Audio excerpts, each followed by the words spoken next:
महाराजा दशरथ जी जिनके पास सब कुछ था, किंतु एक पुत्र न होने के कारण वह व्याकुल रहने लग गए।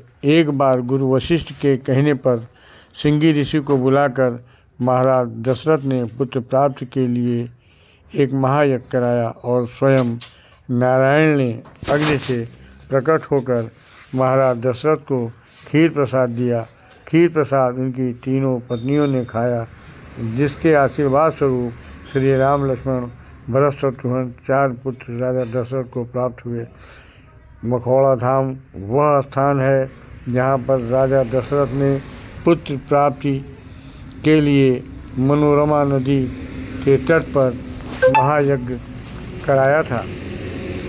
वर्तमान में 21 वर्षों पर यहाँ के गद्दी नसीन महाराज द्वारा प्रत्येक वर्ष पुत्र प्राप्ति के लिए महायज्ञ कराया जाता है और कई जोड़े इस महायज्ञ में सम्मिलित होते हैं।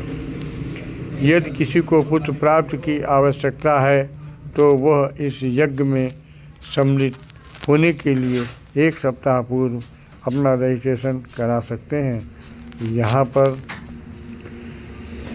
गद्दी नसीन महाराज के सहायक राम सेवक से मुलाकात हुई। राम सेवक से यहाँ के महात्मा की जुबानी।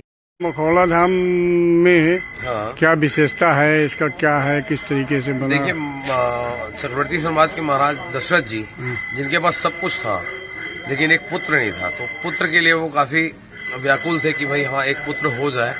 तो वो सिंह ऋषि जी के पास गए और उनके द्वारा सिंह ऋषि गुरु वशिष्ठ बुलावा पुत्र काम यज्ञ करवाया। तो उन्होंने यज्ञ कराने के लिए इनको कहा कि भाई यज्ञ कराएंगे तो यज्ञ से आपको पुत्र प्राप्त होगा।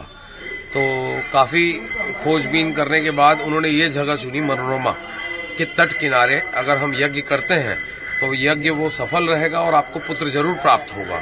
तब यहाँ पे आके वो मनोरमा नदी के किनारे तट पे जंगल था उस समय, तो उस समय यज्ञ करवा के जब यज्ञ हुआ, यज्ञ के उपरांत जब अग्निदेव प्रसन्न होकर चरु प्रसाद यानी खीर प्रसाद लेके प्रकट हुए तो वो तीनों माताओं ने उस प्रसाद को ग्रहण किया। तो राम, लक्ष्मण, भरत, शत्रुघ्न 4 प्राप्त हुए तीनों माताओं को।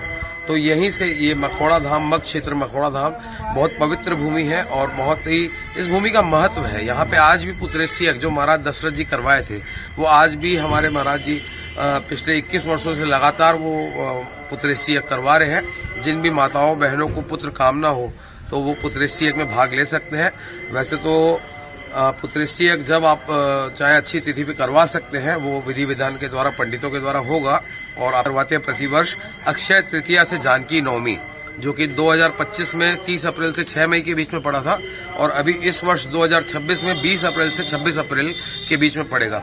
जिन भी माताओं बहनों हो तो वो 15 दिन पहले संपर्क कर सकते हैं, नाम लिखवा सकते हैं, या 15 पंडितों के द्वारा यज्ञशाला में विधि विधान से वो यज्ञ होते हैं और पूर्ण आहुति के बाद खीर प्रसाद दी जाती है, जो कि शुद्ध गाय के दूध से निर्मित की जाती है और पंडितों द्वारा बनाई जाती है और वही प्रसाद के रूप में जोड़े को दिया जाता है। होने से पुत्र प्राप्त होता है, ऐसी ये मान्यता है। शुभ नाम क्या आपका? राम सेवक।